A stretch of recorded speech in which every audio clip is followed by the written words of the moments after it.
para po sa aming mga kabataan at ako po ang boses nila ngayon. Ano po ang hakbang ng ating gobyerno para gawing kaakit-akit ang farming bilang karir po dito po sa ating Pilipinas? Siguro, alam nyo na tama yun, na bigat. Siguro, tama talaga yun kasi ang average age ng ating mga magsasaka at saka mangingisda masyado ng mataas.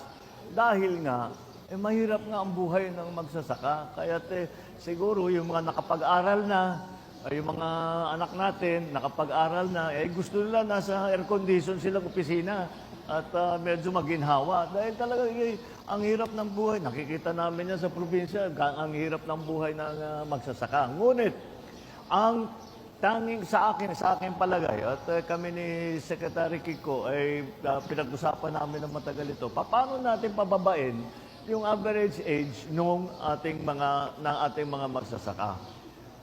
Kailangan natin pumasok sa mga bagong teknolohiya.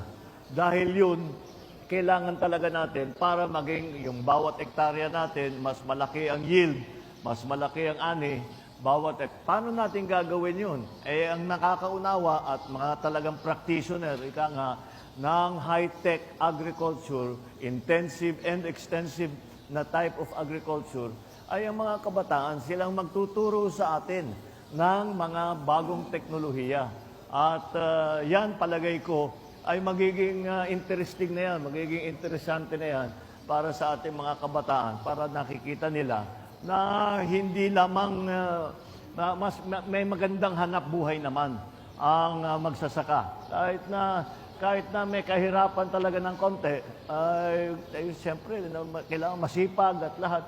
Masipag naman ang Pilipino kahit naman yung mga bata, masipag naman talaga. Basta't may nakikita silang resulta.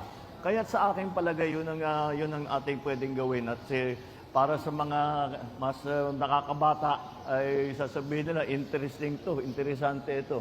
At palagay ko yung sakripisyo na kailangan para pagandahin ang ating ani, ay palagay ko naman yung mga Pinoy na magiging magsasaka, ay sasabihin na worth it ito, kahit na may sakripisyo, worth it ito. At yun ang aming para kasi medyo hindi natulungan ng agrikultura ng matagal wala tayong agricultural policy masyado ng napakatagal. Kaya sasabihin ng mga bata, ba't tayo papasok diyan? Wala nang pupuntahan yan, hanggang dyan na lang yan. Kaya ngayon, babaguhin natin lahat yan. Ngayon, may pag-asa na makikita nila mayroong pagpaganda ng kanilang hanap buhay bilang magsasaka.